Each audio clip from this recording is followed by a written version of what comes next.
नमस्कार दोस्तों, मेरे चैनल पर आप सभी का स्वागत है। आइए सुनते हैं कोशिश मूवी जो कि आई थी 1972 में, इसका एक्सप्लेनेशन हिंदी में। गुलजार द्वारा निर्देशित फिल्म कोशिश भारतीय सिनेमा की सबसे भावुक और प्रेरणादायक फिल्मों में से एक मानी जाती है। यह फिल्म एक मूक बधिर जोड़े के संघर्ष, उनके प्रेम और समाज में अपनी जगह बनाने की उनकी कोशिश की कहानी है।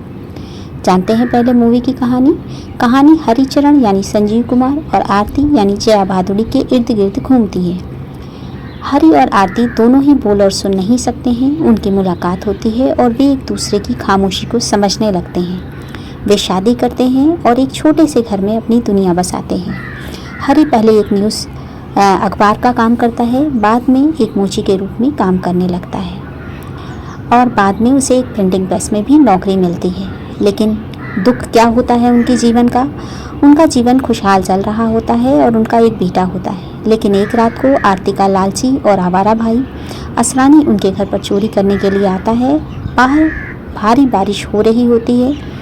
बच्चा जो होता है बाहर बारिश में चला जाता है क्योंकि दरवाज़ा वो खुला छोड़कर जाता है चोरी के बाद, और उनकी साइकिल भी चुरा कर ले जाता है और गहने भी आरती के ले जाता है। बच्चा बारिश में रेंगते हुए बाहर चला जाता है और रोने लगता है, लेकिन ये दोनों ही सुन और नहीं सकते हैं। तो हरि और आरती को बच्चे के रोने की आवाज़ नहीं आती। ठंड और बारिश के कारण बच्चे की मौत हो जाती है। यह दृश्य फिल्म का सबसे दुखद हिस्सा है।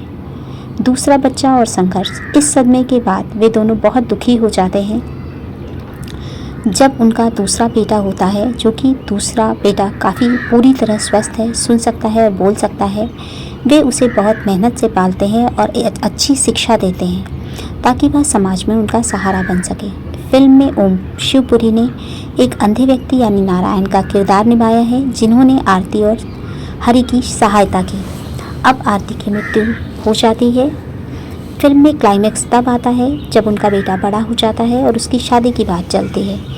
बेटी की झिझक। हरि के ऑफिस का बॉस उसका बहुत सम्मान करता है और अपनी बेटी का रिश्ता हरि के बेटे के लिए चाहता है।